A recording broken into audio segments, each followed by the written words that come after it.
Nintendo sets a date. Dragon Age 3 may have been leaked, and a timer from Square Enix could be counting down to a return to Shibuya. All this and wrestling coming at you today. Let's grill, baby.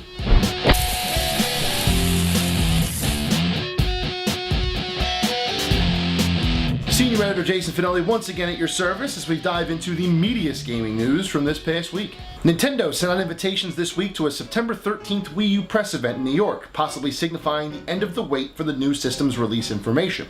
Nintendo has held similar events in the past, the last one being the January 2011 announcement of the 3DS's release date and price, so it's safe to assume that the Wii U's release will be detailed on September 13th. Nintendo has been targeting a holiday 2012 launch window, and I think they're going to make it.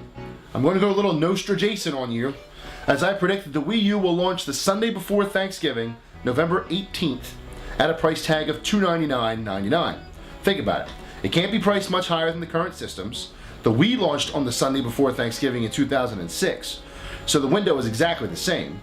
And the event is also 2 months prior to my predicted launch, just as the 3DS event in January ended up being 2 months prior to the 3DS's March 2011 launch. There are way too many coincidences here to ignore, but we'll see if Nintendo tries to switch things up in a couple of weeks. Some interesting information on Dragon Age 3 surfaced this week, suggesting that the game's official announcement may not be too far away. The BioWare social network revealed that a survey was distributed to players with a summary of the game's plot and 5 possible subtitles: Exarch, Inquisition, Inquisitor, Apocrypha, and The Breach. According to the plot summary, Thetis will be thrown into chaos after a portal opens and demons storm the land. Civil war and political intrigue abound, and your character must play an Inquisitor working with a network of up to 10 companions to keep the peace. While Dragon Age 3 was certainly inevitable, it's good to see that some details are slowly emerging. After the sour taste that Dragon Age 2 left in the mouths of many, the sooner DA3 can replace those foul memories, the better. BioWare, give me more Dragon Age 1 and less Dragon Age 2, please. I appreciate it. The fall release season is on the horizon. The last week of August leads the charge with sports, music, and epic fantasy. Mugs out, people. It's time for what's on tap.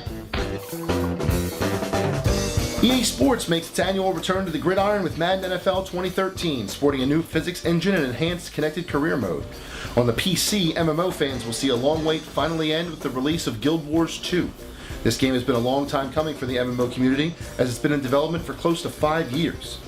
PlayStation sees the release of 3 classic collections, Ratchet & Clank, the God of War saga, and Infamous, while the downloadable scene will rock out to a new frequency with Rock Band Blitz. It begins, people. The games are coming. All you have to do now is choose what's on tap for you. Square Enix opens a teaser site this week that may be a nod to a sequel for the DS hit The World Ends With You. The site is merely a silhouetted city skyline with a music track accompanying it, but as the days have progressed, the music has become more and more detailed. As of filming on Friday, the track was very clearly a mixture of various songs from The World Ends With You's soundtrack. I Hear Calling and Twister, among others. As of filming, the countdown sits at 2 days and 5 hours, and I cannot wait for that clock to hit 0. More World Ends With You can only be a good thing. THQ revealed the entire roster for the upcoming WWE 13, and the list is a welcome sign for new and longtime fans alike. Since this year's story mode is focusing on the Attitude Era, a lot of old faces will be returning to the ring. All 3 faces of Foley, Stone Cold, The Rock, Ken Shamrock, all of D-Generation X save China, and the list goes on. Some wrestlers even have multiple representations. There are 2 Undertakers, 2 Chris Jerichos, 2 Big Shows, 2 Edges, 2 Litas, and 3 Triple H's, among others. The Attitude Era was the smartest thing THQ could have done for this franchise, as many still consider it the greatest era in wrestling history. What better way to allow old fans to relive those glory days than to fight it out in their game? I know I'm ready to get back to Attitude. I'm sure I'm not alone either, and that's the bottom line, because this senior editor said so. A few of you might have watched that segment about the Square Enix teaser site and thought to yourself, what the hell is The World Ends With You? Never heard of it. Well, let me fix that egregious and almost unforgivable oversight with today's Revisited. The World Ends With You is a Nintendo DS RPG that released in America on April 22, 2008.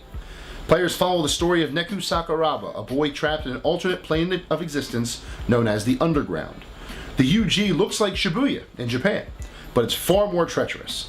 It is home to the Reapers game, and no, not those Reapers, where players must find a partner and work with them to survive 7 days of trials. The losers are erased from the underground and all existence. Battles are waged on both screens of the DS at the same time.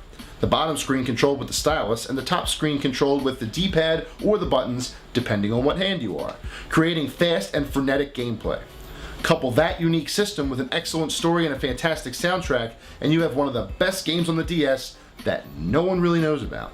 The World Ends With You is a must-play, especially now that a sequel may soon be upon us. You owe it to yourself to try the game out today. And with that, our kitchen is closing up shop for the week. Tune in next time for more of the hottest gaming news coming at you as always, hot off the grill. Until next time, stay hungry my friends, and thank you for watching.